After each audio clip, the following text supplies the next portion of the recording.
thank you to all of our awesome audience and to our panelists for rejoining. There's just a special Q&A session. We had so many awesome questions that came in. We decided we're going to just tackle them in this time. So this is going to be a little different than the last format. This one's going to be, we throw a question on the table and we all just go after it and try and just, share our thoughts and feelings about it. So it's going to be less organized in some ways, but I definitely want to thank our special guests, Joe Way from USC, Jeff Robshaw from Gateway Technical College, and Leanne Turner from Midstate for joining us again and giving us all your time. Thank you.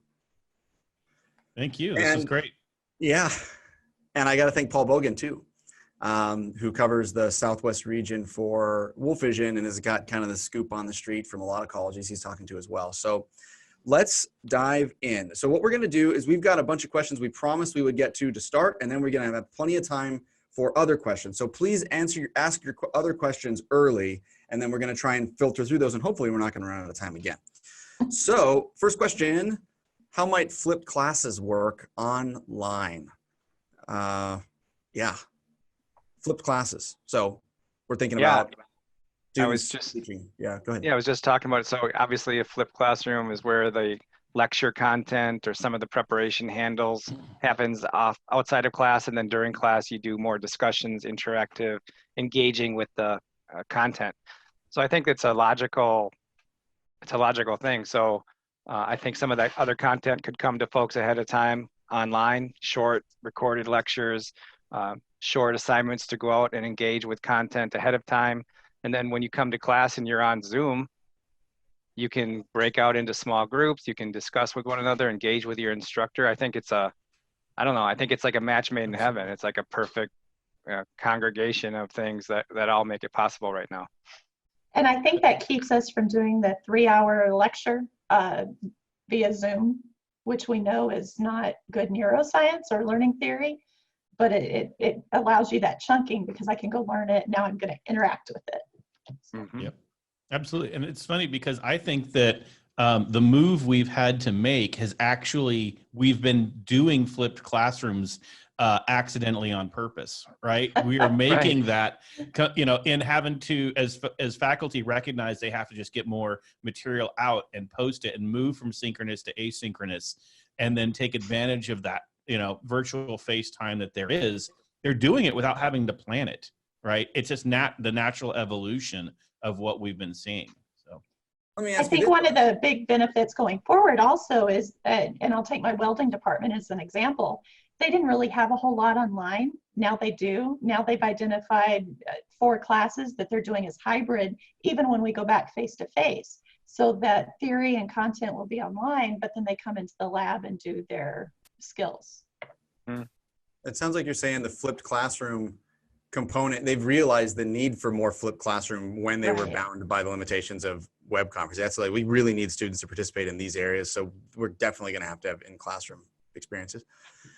Interesting. I'm wondering, what's the percentage of teachers, though, that are not using the hour they have online with their students to talk? I mean, flipped classroom, I've got 30 students that I want to be able to demonstrate their knowledge and present. And I'm curious how many classes, the whole class session is students presenting and us interacting and critiquing what they're presenting.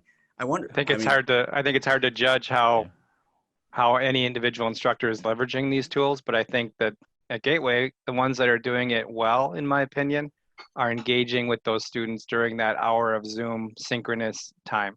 So they're jumping into the small breakouts and they're engaging, and it's not about delivering content per se, but it's helping them facilitate what they're trying to learn. Now, is everyone doing that? It's hard to say, but I think that that's the logical way that high quality instruction can be achieved that way. Actually, it opens up another possibility too on that front, that if the students can pre-upload their response, their presentation, then in faculty or the teacher has a chance to kind of pre-review all those uploads and then find the ones that are really like, ooh, this is going to open up a really good topic. I want this one student to present. Where normally in a class session, you get what you get when you call on a student, you ask them to present, they present what they present. Maybe it's super valuable to the rest of the class or not. So that's interesting. Yeah. Okay.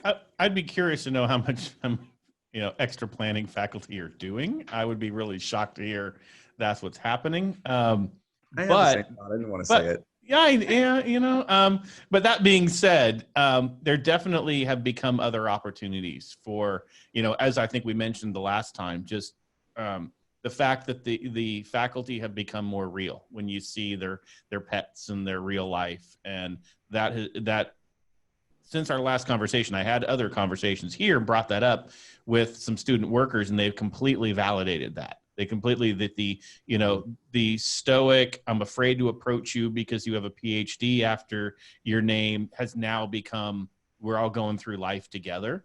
And then you wonder, that has to have positive effect on the students' learning, right? When they now feel connected to that faculty member. That's what I would love to see continue as we get back onto campus, and it's no longer just, stuffy prof walking in, setting up, lecturing, walking out of the room. Ideally, it was never just that. But to students who are intimidated, it is that, even if the faculty don't want it. So the fact that we're now being vulnerable, let's now find a way to keep that. I like it. I think that is one of the coolest things. Everyone feels like they're only 18 inches away from their teacher now, and they can just chat them. When you get to text message, zone with somebody, you're close. Well, I can just send you a chat. Nothing formal, not dear so-and-so, just text message. Okay. How about next question coming online? How are different institutions dealing with accessibility and captioning? So we have a tool that auto captions when instructors create video, and they take any live session that they do and put it up through this this tool. And it is not perfect, but it's a start. And they are supposed to go through and edit those, but we know if you have an hour lecture online, how long that can take. When you think back, Leanne, to the way the voice recognition stuff was a few years ago, our idea of what's not perfect today would have seemed so phenomenal back then, right? Right. These AI based captioning services are they're amazing. I mean, you're getting to 90+%, and so right. It's uncanny how good they can be. So we use another service sometimes when we do that. I know it's on Zoom's roadmap, hopefully to incorporate some sort of AI based captioning as they go. So we're definitely embracing that. We also have the same traditional folks assigned to push it out to another third party to get things captioned after the fact. So that's still happening as well. But looking forward to the AI, more AI within the tools we actually use. As long as you review what they say. Like, yeah, it's important to review it, but if you're getting 95% without, for most people, that's going to be pretty good effort. It may not meet the exact requirements, but with a little bit of tweaking, you can certainly get it there. What's interesting, and a conversation we had for our captioning accessibility, we've just done it off of having a third-party person in there doing it, and really for only our core like events, commencement, etc. But during that, we had heard, and maybe someone can throw this in the chat, or one of you all know this, who's on, is that the laws are going to change to make it mandatory for a video conference to have live captioning, which currently was only under television. So that will be very interesting if it's happening. That's why we ended up adding it in for our commencement, knowing we're trying to get ahead of the curve.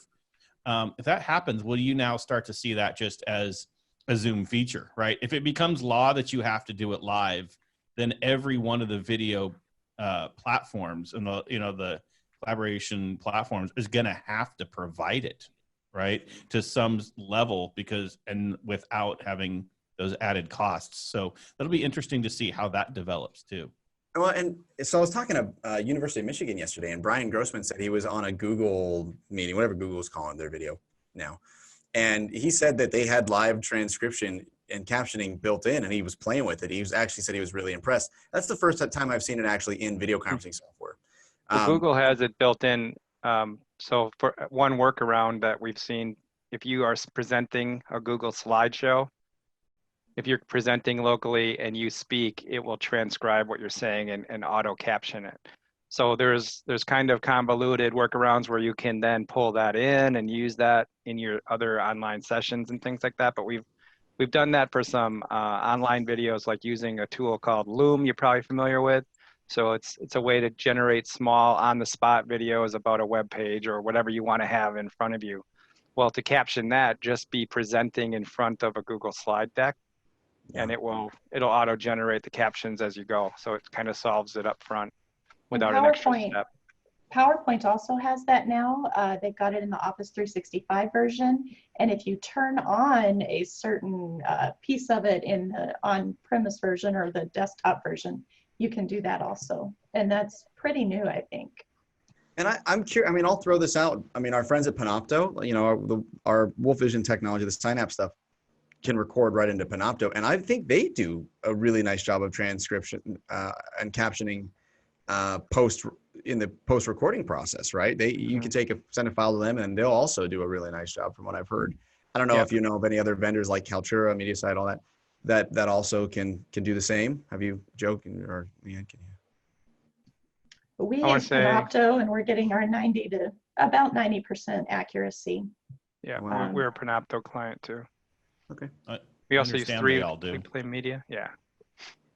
I'll say one other thing too. I found there's a feature within Zoom, I just discovered this last week, for interpretation. I don't know if you've seen this, where you can actually create a second or third audio channel where you can designate a person who's hearing the conversation in English, let's say, but then speaking into their microphone, which is muted to the rest of the conference, in Spanish, and translating into Spanish or Chinese or whatever. And then others can choose when they join in, do I want to listen to the English version of this audio, or do I want to listen to the interpreted version in another language? I guess you can also think about that as accessibility too. And especially now that our education has global reach potential, man, I mean, you want to offer your classes to people in other countries, all you need is an interpreter who's in the same class and just translating the content. I mean, that's pretty thrilling. That's really interesting, because I think there's huge opportunities there. Even if I think of, you know, as I mentioned before, odds are, you know, travel restrictions to China and India probably will not open up. So I can see that as we have students, and a good chunk of ours, especially being here in LA, we have a very large Chinese population who all went back, and we're going to have to deliver content, you know, virtually, because they just won't be able to be here. And I can see an advantage to that too, just to be able to have that added extra piece. It's almost adding an added service, right? And to now even recognize, can you now use that as an opportunity to increase enrollment, right? I mean, like, are there other places that we can, you know, where we're not bound by geography anymore, that we can actually utilize this? And I think that's powerful. I mean, I think that's something to even take away. Yeah. All right. Next up, how are you providing access to specialized, expensive software? You buy it for them. That's it. That's what we're doing. I mean, you know, I mean, the students, you know, I know it's, well, some of the things, you know, you can actually get, you know, AutoCAD, Autodesk gives you a free student license for 3 years or something like that. And we have our, you know, Adobe Cloud accounts and all that. But we found for some of the specialty ones, especially that might be department specific and they're only loaded in computer labs here, we've just had to bite the bullet and get it for them. You know, it's kind of the cost of doing business. It hasn't actually added up to a lot. Thankfully, a lot of the, you know, the vendors are also offering assistance and saying, hey, for the rest of the semester, we're just going to give it to you, especially because you're already an enterprise client, et cetera. So we've seen people work with us. But yeah, I mean, who knows what that'll look like if this goes more long-term, but it's just a cost of doing business. You have to. Let me throw an addendum on that question though. Okay. But you know, for years we've been talking about students don't have all the best technology. They're teaching on a Chromebook or maybe an iPad. They don't have a high performance MacBook necessarily. And so now what? They don't have the hardware in hand and they got the license, but they still can't use it. How do we shipping that? We're shipping that to them. Like, yeah, tearing apart computer labs and sending it to them. I mean, it's just, you know, you want to talk about a long-term loan. That's just what we've had to do, you know? Yeah. I was going to say, we have, you know, Office 365 and Adobe and and AutoCAD can all be used, but in some of our programs that require higher end computing and the licenses are more restrictive, we've done some virtual desktops where students can access those from whatever equipment they're running at home, get access to those software packages through VDI. And also we're not giving, but we're loaning out laptops that are higher end for engineering and IT students to use while they're remote if they don't have their own equipment. A lot of those students in those programs tend to come with a higher end laptop, but not everyone. And for those who don't have it, we're making it available. And that's what we're doing also, yeah. I think we've got a couple of incoming questions and comments that relate specifically to this. For example, here's someone commenting that we're using VDI, and we even set up a computer lab that students could VDI/remote into. So yeah, we've done the same. And then another comment that we're pointing virtual desktop connections at our computer labs to address this problem. And then a question here is how do you handle Adobe Creative Cloud? I know they gave students it free until the end of May, but it's supposed to end. That's how drug dealers work, I think. Yeah. They got us all hooked. Yeah, we have not reached the end of May yet, so that's. Yeah, we're reevaluating our overall Adobe license for next year. You know, as part of a consortium, we're able to leverage the whole suite, but you know, it's a lot more expensive and our budgets are low based on our enrollments and things having an impact. So that whole discussion isn't really done as far as we're concerned yet at our college. Can we throw out a dollar figure? So, okay, I mean, I can imagine you had 100 classrooms or 400 classrooms and you had a license each. And now you have, you know, tens of thousands of students and you need a license each. What are you looking at? And it's not just one piece of software. It's like 10 different softwares that you're going to use for. What does that look like to you if you're just going to eat the cost of it? I mean, you throw out a cost per student estimate of what sending them a laptop and giving them the software might look like. Lots.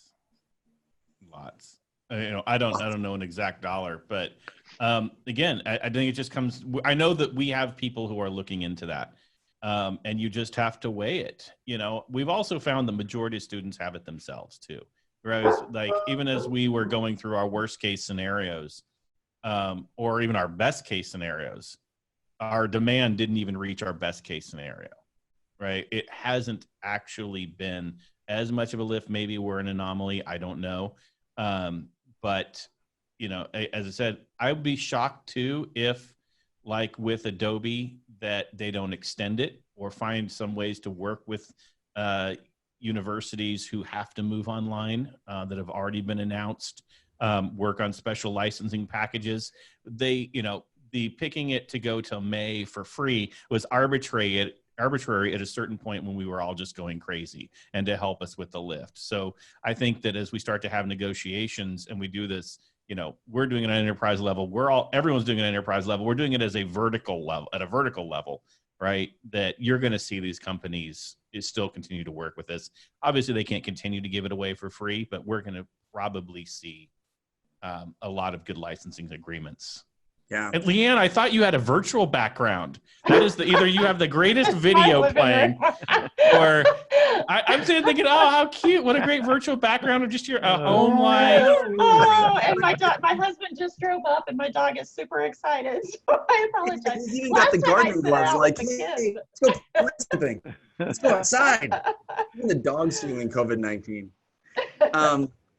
Edward mentioned, but it's really great. You know, we're community college. We can't eat that cost. So I guess I'm wondering, two thoughts, you know, and then we have to move on. But do we ask the students to pay for the software they need per class? It becomes part of the cost of the class for tuition. And secondly, and maybe we can offset other costs for the class because you aren't coming to campus and using physical facilities maybe. Or the one teacher is now teaching to twice as many students because it's being done online. I don't know. But the other thing is, you know, we got to factor in. So if we use VDI though, and we build computing labs, now you got to deal with the load balancing to make sure only one student's using one computer at a time. And we're talking about rural America with limited internet connection. I do not want to use, 256, kilobit upload speed or download to do 3D model rendering. I mean, I'll twist the thing 180 degrees before I even realize I see the graphics start to move. So it gets challenging. I mean, it's a blend. It's gotta be a blend. So, depending each community college, if it's rural or more urban, is going to handle it differently. In our case, we have a mix. We have 3 counties that we cover. One is very rural. The others are urban. We have good internet pretty much everywhere. So that's a plus for us. But we will have, in the fall, we will have 1 computer lab per campus that will actually be opened and it will be cleaned hourly, and it'll be, you know, accessible for folks who need it. Otherwise, we're distributing equipment to students who don't have it, along with hotspots if they don't have good internet. So it's a blend. Some just have their own, and it'll be fine for them. So it's got to be a multi-tiered approach for sure. We're moving the European model. You know, they have these internet cafes in Europe and Russia and such. And it was like, internet cafes. We have cafes where you drink coffee and get your internet. You didn't just go for internet. But more so now than ever, when you're needing fast internet, I could see internet cafes popping up. It's, I don't need the coffee. I just need the internet. I just want, anyway. So earlier, go ahead, Leanne. We have a new model that we're using in our computer labs that will, as the college opens back up, we have a white card, black card. So anytime a computer is used, they'll turn the card to black, and that means it needs to be cleaned, and facilities will do the rounds and clean those, turn the card back to white so that the user knows this is a clean computer and I can sit and use it. All right, I love that idea. Different question. Yeah, because let's talk about it. How do we de-germinate or sanitize shared equipment? And especially, we touched on this right before the call started, that a lot of schools are thinking, wait a minute, web conference, this whole thing is, there's a lot to do. I can't upgrade every classroom in my building. I'm just going to go with the computer. And it's like, well, that computer has a mouse and a keyboard and maybe a touch screen that every teacher's going to have to touch. Ooh, how does that work? Ours are located in our libraries, so our library staff keep an eye on who's assigned to what computer, so that can get wiped down right away. I like the idea of the black and white card. I think that's brilliant. The malicious part of my mind thinks, well, what about that kid who's going to go through and flip them all as they leave, you know? But, you know, you got to just keep an eye on that kind of stuff too. The same guy who hits all the elevator buttons? Yes, same exactly. Same person. Well, I mean, it seems like maybe if you have a login screen, it's managed by an administrator. If someone isn't logged out, or you come up to a station, it looks like the person didn't log out because the session's still active, then you can assume it hasn't been cleaned. Absolutely. And you can only, and if it's a logged out screen, then you need to make sure it's cleaned. I think the upside, you know, our facility staff at Gateway does a great job of keeping things clean to the best of our ability, right? We're not certified to like a company that you would pay to come in and after a COVID-19 exposure, like an official, that person got it, and you know, this room is now infected. We aren't certified to do that, but they do a great job cleaning to the best of our ability. And I think, you know, one other upside to all of this is people are very interested in personal cleanliness now. So, you know, when you walk up to a computer, it's like wiping down your cart at the shopping mall before you start. I think people are taking a little bit more interest in keeping those things clean before they even start. So I got to push back on that a little bit, Jeff. So what I just heard you say is, now that people have been stuck in their house for 3 months in their pajamas, haven't really gone outside or interact with others, you think they have a higher level of personal hygiene and cleanliness? No, I meant they don't want to touch a mouse or a keyboard that someone else may have just touched. But they themselves not necessarily. They're going to show up in sweatpants. We know that, but they're going to wipe down that mouse before they use it, I bet. Okay. You know, it's interesting though. But how much of it are we talking about with our generation? So Inside Higher Ed had a article that came out, or saw it today. It was posted, that where they 10,000 students surveyed of what it is that they want to see for fall. Overwhelmingly, it was just, we want to come back, right? Get us there. Does the current generation actually think about all of this as much as we think? Or when they come back, are they just going to hang out? Like, we can do all we want with a lectern station and make sure we clean it or whatever. They're still all sitting in the same seats. They're still all opening the same door handle, right? Are we going to prop all the doors open? Who's going to, like, there's so many other things. They're still opening there's the stalls in the restrooms. There's only so long that you can start to sit there and go, how often are you going to sanitize everything? I think the answer is simple. The new school uniform is a hazmat suit with the full Darth Vader oxygen tank getup, fully gloved. I think that's great. And you can have your people right there on the. I mean, here's the thing though, is honestly, we saw early, right, as we were going into the pandemic, what were we all, and I'll put myself in this series, complaining about? The youth aren't paying attention. They're still congregating at the beaches. They're going out, and now we're going to let them back on campus, and you think they're going to social distance. I mean, right. No, let's be honest. So. And even if we force it in a classroom, okay, the adults go home at 5 o'clock. They're still around, right? They're going to still all go, hang out with one another. So, which again gets back to, are we going to see bumps? Of course, we're going to, we're going to see bumps in cases when everyone comes back, because they're going to see it. I mean, we've been staying late here every night working on our summer projects and getting all of our, yeah, I know, I saw that. And getting all of our, classrooms upgraded for voice control and all of that stuff, and the Zoom rooms for fall. But so I'm leaving late. I'm driving down the street and it's packed with students hanging out at the McDonald's and all this stuff, and they're hanging out and it's summer and there shouldn't be anyone here and it's packed. Right. And so I'm just really wondering, while that doesn't mean that we shouldn't take proper safety precautions. We definitely should. We should still, everything under our control, need to make sure it's clean, socially distanced, and all that.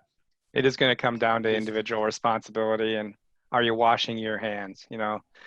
I think people want a false sense of assurance that we can guarantee they won't get sick. So in terms of staff, in terms of students, there's no guarantees of anything. Yes, we're going to clean like banshees. We're going to clean like we've never cleaned before, but that doesn't mean that you are 100% safe. You still have to maintain your own level of cleanliness with your hands and all that. So and deep down, I want to imagine society without masks on again. And I'm getting nervous. Like, when did we, and how does that affect your microphone for your classroom capturing audio when we'll sell a new mask that has no attenuation effects. Yeah, it needs a built-in. It's the new Countryman N95. We did talk about yesterday, because we started students back on campus yesterday for those that are in skills lab type classes. And as one of the deans was walking around, she said a teacher teaching in a mask is very difficult to hear. So we've already started the process of bringing in microphones. And we also floated the idea of a microphone per instructor that they can pick up and take with them versus a classroom microphone that then needs to be sanitized because it is so close to the mouth. Yeah. We thought about that too, even personalized microphones, but they still either have to pick up the pack and plug it in, or if you give everyone a pack or their own handheld, now they're walking around to rooms and you're expecting them to sync it and not screw up the RF frequencies in every space. That's, they're walking into the bathrooms while it's still on, it'll be a nightmare. Yeah, there is no, and it's interesting because even on the questions here, James King puts in, about how even the cost, we're talking about these things that we're buying, but then we're also in budget deficits, and how you can balance those two things. I can say, and I might be an anomaly. I don't feel like my department's in a budget deficit because we're the ones that are rubbing it in, right? But only, and I actually think that's more across the board because we're having to find the solution so that we can get business back to working, right?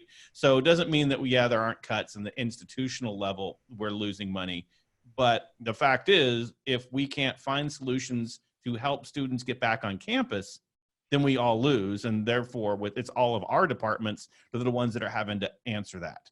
And so finding these wise choices and bringing that up to our leadership is, I don't want to say the purse strings are going to open, but they're going to kind of have to, or you can't get back to business.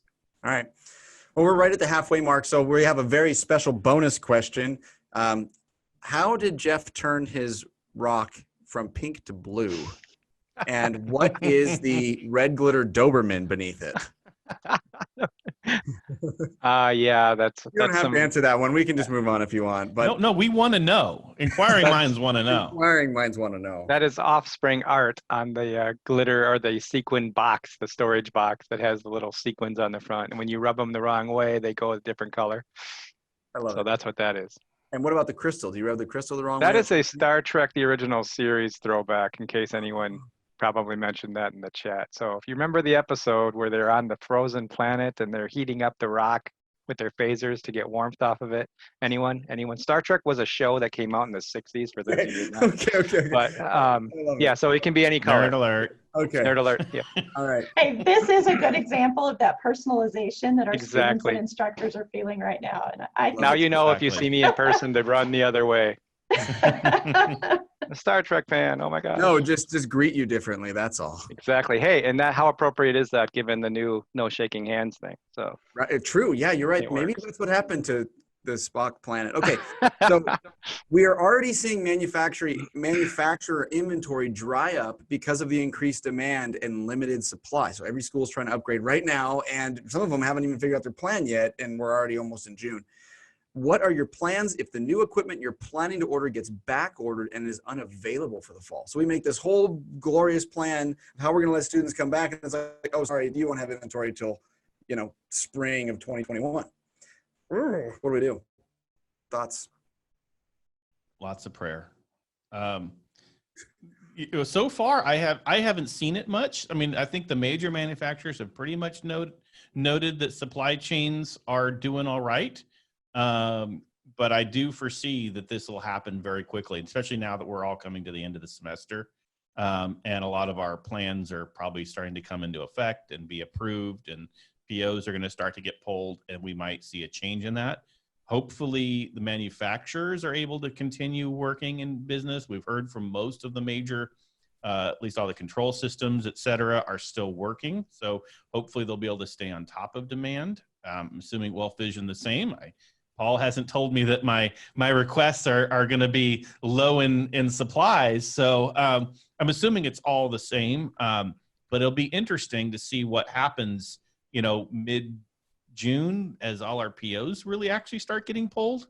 And I think that will be when the hit happens. I'm nervous though, man. I'm watching LinkedIn and I'm seeing just rock star sales professionals from across our industry that have been doing what they've been doing for decades. They're well known. They're well established in their careers. They're senior level people. They're top sales engineers. And the new company to work for is, seeking opportunities. Like, I guess seeking opportunities is hiring, because everyone's going to work for seeking new opportunities. And it's making me a little nervous. These are some great manufacturers that you would think are financially stable and made good plans, and they're letting a lot of headcount go. So I don't know what that means on the inventory side, if they're just trying to reduce operations costs until their sales. I think it's industry wide. It's still cautiousness to spending, right? And also where we're putting the focus and where the demand is what's changing, right? Because this isn't traditional on-prem upgrades that we're doing. So I think what we're starting to see is the attrition happen after, that freeze. All of a sudden, every plan got put on hold. Hopefully that'll come back. Sadly, I think the parts of our industry, like the event and staging, is going to take a while to recover. Hopefully a lot of us do start coming back, and we will start seeing a lot of the salespeople return. I'm not, I'm optimistic. Who knows? I might be way too optimistic, but I think that as we start to turn, we're going to see a big push and uptick, even in corporate, who start to come back. Even with, say, take my wife, who's an accountant, and she's allowed to come back starting June 1st. They're now ordering various, they're going to do a lot of the office, spaces, and they're going to upgrade some of their things. So there will be money coming in that will be trickling in various ways.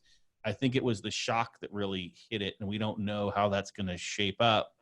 And there were some major layoffs from some major companies, which was a little bit shocking for the industry. But hopefully that's only temporary. And I should actually say something. We just had an exercise yesterday, actually, where WolfVision is working with grant writing. So there's been a bunch of funding that came out. I mean, just tens and tens of millions of dollars, billions of dollars in some cases, where there's grant money available. And and some of it is for rural communities, tribal communities. But if you're in a small city, there may be all the money you need immediately available if we write a grant, and they're trying to spend it relatively quickly. So reach out to us, because I think what we're working on is these templates that can help universities, basically get grants out quickly if you don't have a grant writer or what. But all right, let's transition, since we're talking about hardware anyway and this manufacturer level.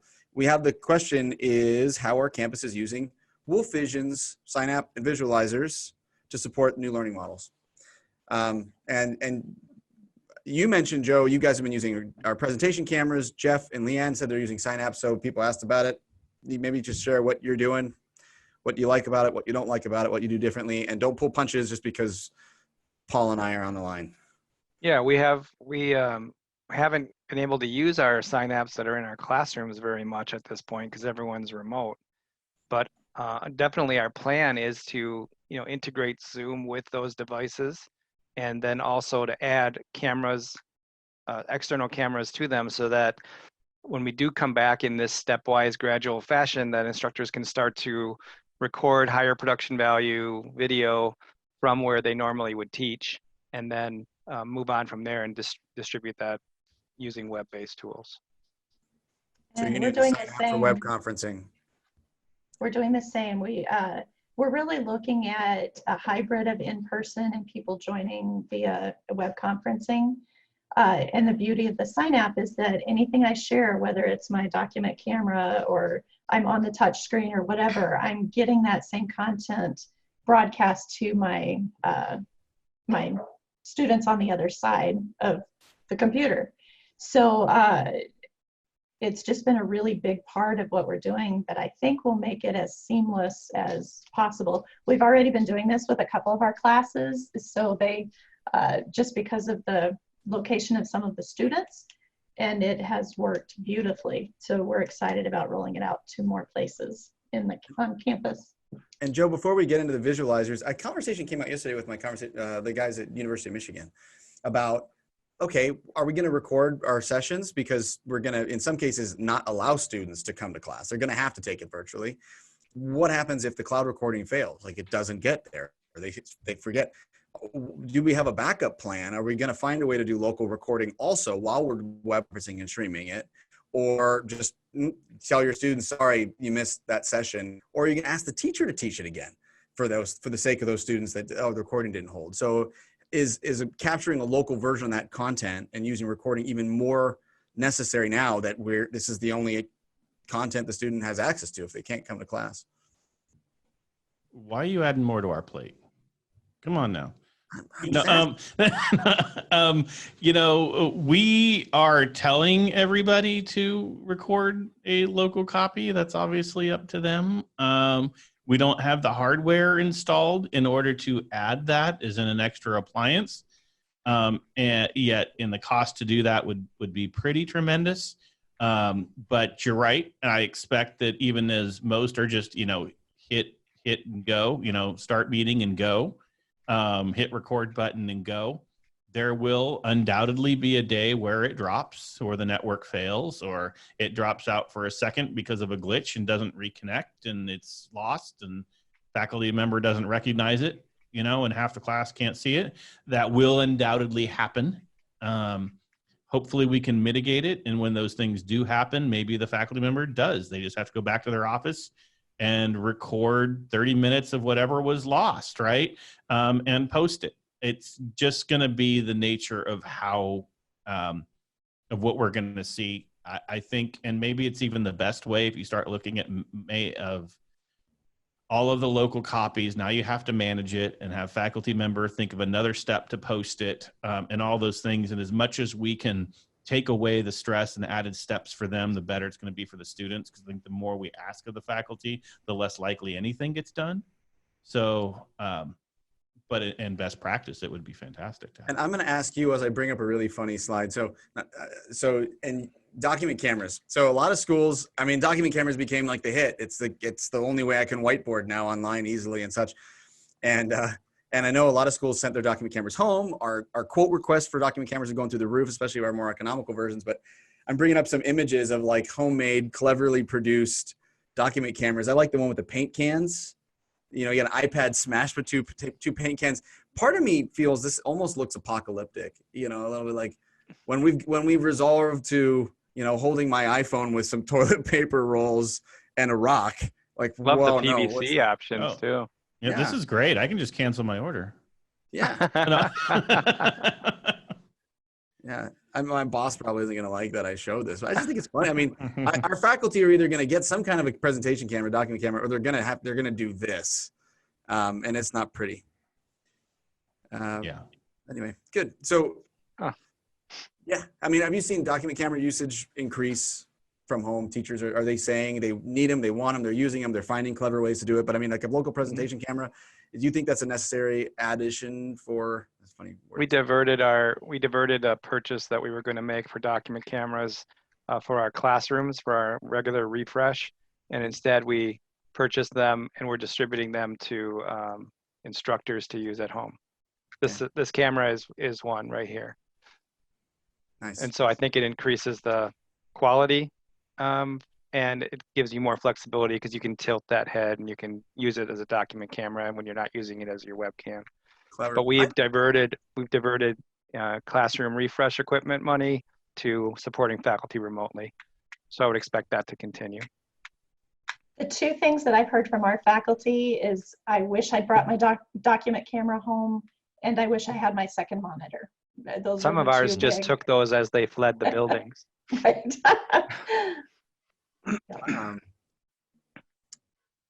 Also, I guess one last point about the sign up, and if it's not sign up, whatever. I think the idea of bring your own device is so much more critical now because it's personally sanitized. So if I don't have to touch the in-room equipment, I can walk in and just wirelessly present my PowerPoint or like, I'm curious, are you thinking about using the web interface of the sign app where instead of making teachers touch a touchscreen that's in the room, they could use the web browser of their personal device to still control the sign app and the whole presentation. Then they don't never have to touch anything in the room to start the recordings, to launch the conferences, to manage all that. Are you thinking you might activate that functionality, Jeff, Leanne, or no? Yeah, I think that makes sense. I don't recall. We may have it on as well already.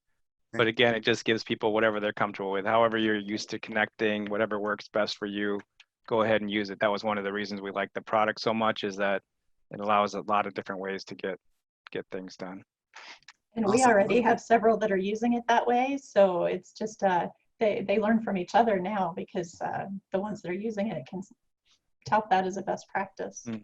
Yeah, and Michael Decker said all of their faculty and staff who were remote were given permission to take the equipment home until they return, and that included all the peripherals. So imagine it was kind of like a Mad Max scavenger hunt. People are just going from room to room, just grabbing whatever's not bolted down. Okay, next question. Is Zoom truly a good virtual classroom experience, or is it being used because it's prevalent and well-priced? And the follow-up is, how could the web conferencing experience be improved for education? I think it's a great question. We used what we had available, but what would a better experience look like if you were trying to imagine that? And in a sense, that gives people something to look for, either look for Zoom to develop, or if they're looking at other vendors, they're looking for different things. How do you think it can be improved? I think the 360p resolution deal we're dealing with, that can improve. Yeah. But obviously, we won't knock Zoom too much. They did take on global. Yeah, I mean, that's the thing. So that's a very loaded question right there, because I think if you look at certain things of the, maybe some bad press that came out, and or like you mentioned, the throttling to 360. You know what? If we had a company that went from 11 million users to 300 million within a couple of weeks, I'm pretty sure that'd be a problem we'd deal with. Some growing pains. Yes. So I think now, has that caused other, issues, especially when you want to do live streaming and events, and now it doesn't make an event look great? Absolutely. But personally, I think that Zoom is a great classroom experience when it's used well. That being said, almost all of them have kind of the same features. I think even after this pandemic and the response, they're all going to end up having the same features, right? Everyone's going to keep adding something in order to now be competitive in this market.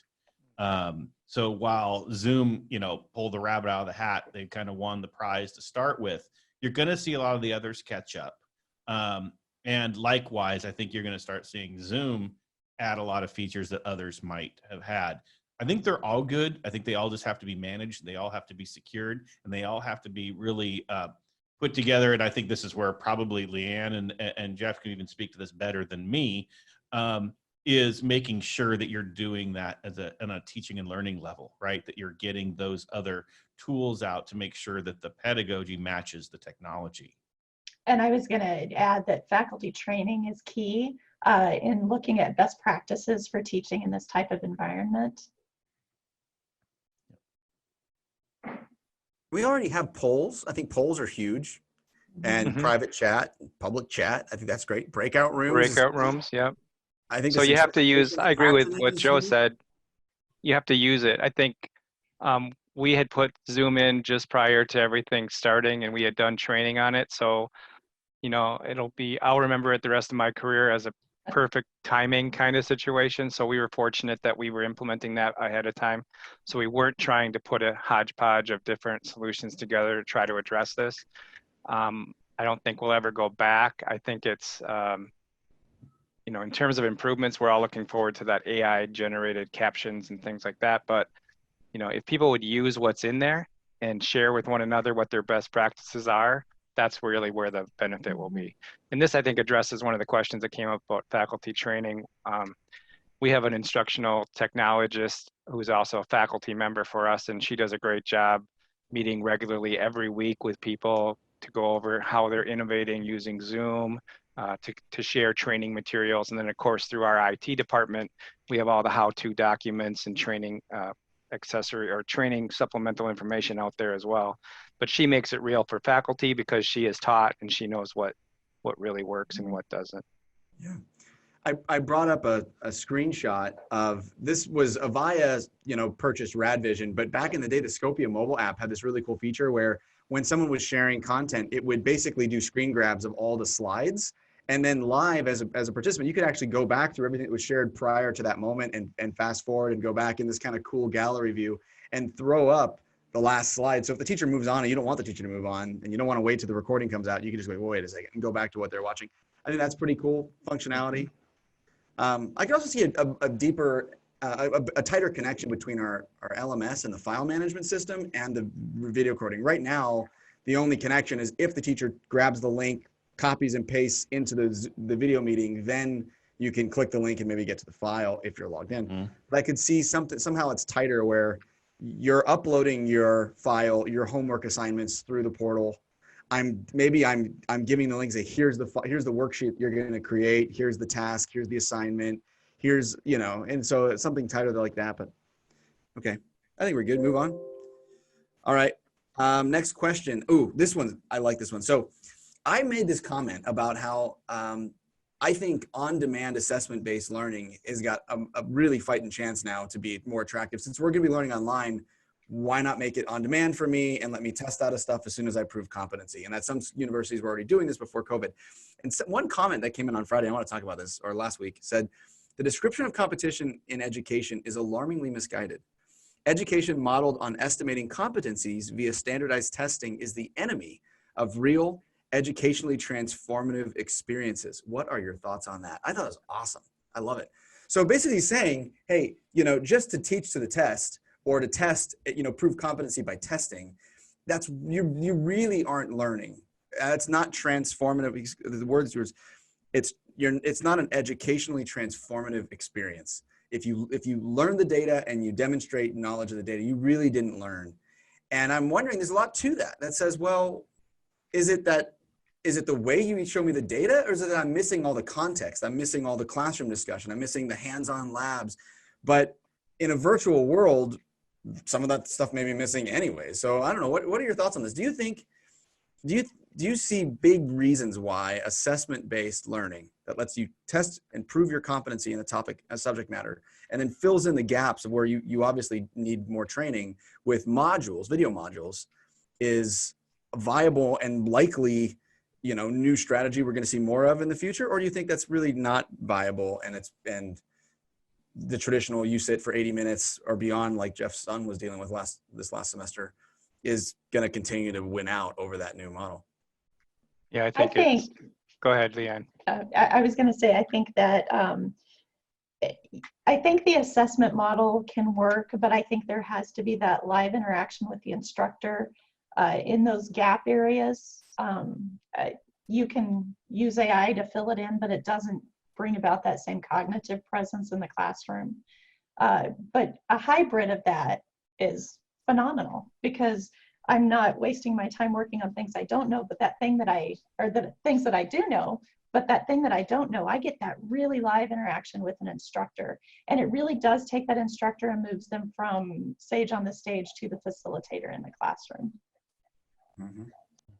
I was going to say, it may differ from a technical college like mine to a university, but if I'm supposed to become enlightened by listening to 90-minute lectures with no assessment along the way, I don't see that really helping me. In terms of our community and the folks that we serve, they're doing our training to get jobs, and our advisory committees made up of professionals that do those jobs help us to build those assessments, and they want employees to come in with those skill sets, not just somebody who never had to take a test. So I think that, you know, from their perspective in our particular college situation, having some achievement milestones and being able to meet assessments is really key.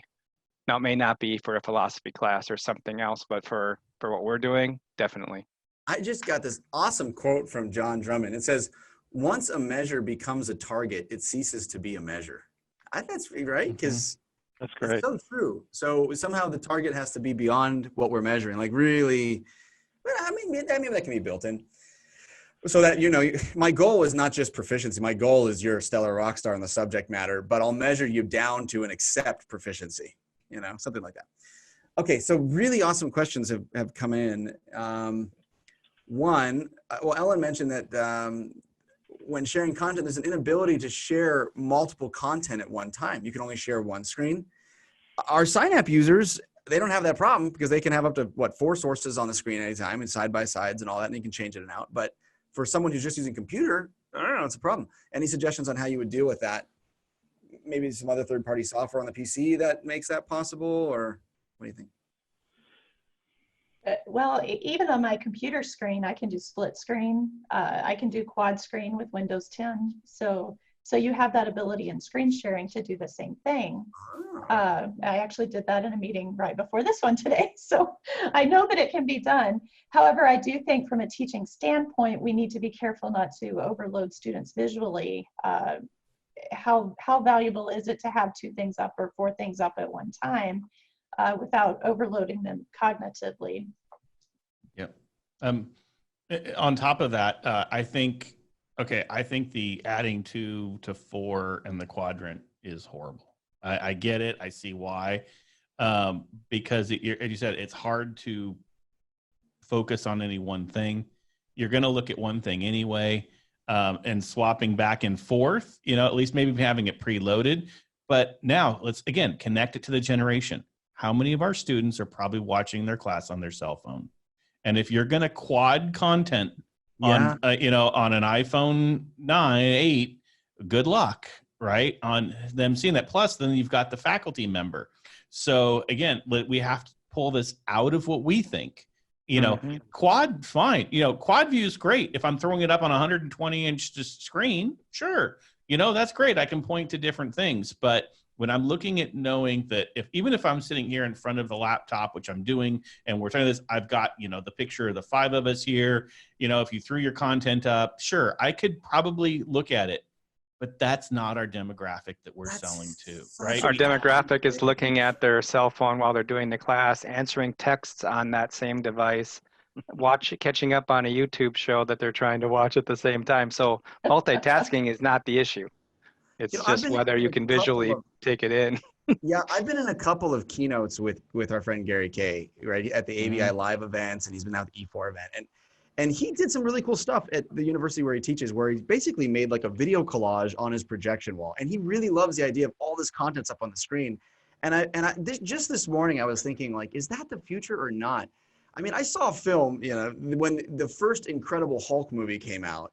They went into this kind of comic book mode. There's all this stuff on the big projection screen at the same moment. And my brain was instantly like, I can't take this.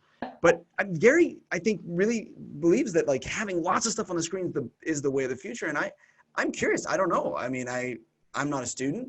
I can tell you an example from a manufacturing environment. So we're in the southeast corner of Wisconsin, and Foxconn is building their facility down here. And we obviously have a lot of advanced manufacturing programs.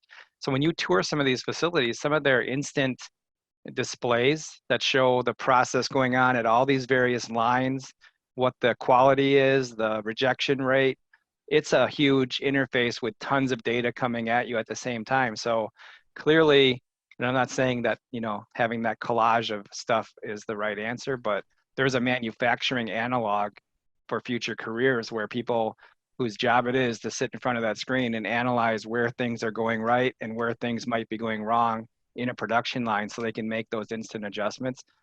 That's a reality out there. Yes, I was looking for that scene of the Nebuchadnezzar from The Matrix where he's just sitting there with all the scrolling numbers all around him. The operator, just data, Yeah. and it's just literally ones and zeros, and he's like, "There's a dog, there's a chicken, there's a." Yeah. But I also think too, when you take Gary Kay's, journalism room there at UNC, that is an incredible wall, an incredible space designed for collaborative work in the space. It does what it needs to do. And for when you're creating a space for creatives, that's fantastic. Moving that onto an online learning format is completely different, right? Now, that doesn't mean there isn't room for it. Doesn't mean that we shouldn't keep going that direction. But I think when we're talking about dissemination of information, and then just how we're going to collaborate, I mean, we're lucky to even have people even start using the whiteboard features and collaborate with those. Those are kind of annoying on video conference software because they have lag and delay, and they don't really line up well. There's so many other things that our technology is not really allowing for it to do efficiently that you can do. We would all love Gary Kay's classroom, to have every one of our classrooms. I be want it that in my one, office. right? So I think that's where we have to start to kind of separate what's good for the situation and what might work in other formats. Yeah. So we have a chance to answer all questions. Ellen asked a question about how are we training faculty, but we covered that in the last video. So I'm going to encourage Ellen to check out that recorded link from the conversation last week. The last question that we have right here is, how are faculty dealing with the inability to see all students at one time? I'm assuming, I don't know if that's remote, like gallery view on the video conference, or if that's in person, the need to have a display in the back of the room when you finally get back to that classroom to make sure you don't forget you're teaching to other people that are not physically in the room, but you can see their faces and you can see when they're still there and they're still attentive. Yeah. Yep. I think I'd like to know a little more context to the question. I mean, if you have a gallery view and you have 400 students, you're going to need to page through to see everybody at various times. But if it's a group of 30 or whatever, and it's just a conversation like this, maybe you can get a sense of seeing everybody. And actually, I think it builds immediacy. I think we've hinted at it and talked about it. And I think that you can really feel connected in a situation like this because, again, the instructor is a real person. The other people are real. They're right there. You encourage people to turn on that webcam so they're not a generic name across their screen. And I think it builds some connection. And I don't know, it's almost like an advantage as opposed to being an anonymous face in the back of a 300-seat lecture hall or something like that. True. And speaker view is not a bad thing because you see the active speaker in full screen. And more importantly, you don't see the other 30 students who are screen off, microphone off. All you see is their name, which can be depressing. Or you see the student that's just sitting there like this. So, or you don't worry about it in the large context and you see them when you jump into their breakouts as you're rotating around to try to facilitate their learning. And one thing that we do as a smaller college is we value engagement with our students. So finding ways to call on each student and make sure that each student has that opportunity to engage brings them up front and center for the instructor and other students. Awesome. Well, that's it. We did it. I'm so proud of us. We got through all the questions right on the nose. And so I just cannot thank you all enough for joining in. The insights that have come out on these last two conversations, I think, are fantastic. They're eye-opening. They really cause us to kind of see what could be about to blindside us if we aren't prepared. And I wish there was a way we could just keep doing these things down the road. I know we've got a lot to take care of in our own lives, but I really, really enjoyed the conversation and just kind of how things flow and such. So thank you. Special thank you to our guests for joining us. Yeah, thank you as well. Thank you. Yeah. And for all of our audience, thank you for joining us. And I think stay tuned. I think that this format of us just chatting and talking about stuff that's relevant is great. I really hope we can do a lot more events like this in the future because I just think it's raw and it's just really the state of the state. But it gives our audience a chance to hear what they normally wouldn't hear in their local community, right? The global perspective in many cases. So Thank you all for joining. Higher Education After COVID-19 special follow-up Q&A session. And for more great content from WolfVision, check us out on the web, www.wolfvision.com. And also feel free to reach out to any of us. You can reach out to me personally at michael.lisi@wolfvision.us or paul.bogan@wolfvision.us. And with that, we hope you have a fantastic rest of the spring. And we wish you the best with all your summer installations. Take care. Hey, thank you. Thanks. Bye, everybody. So long. Bye.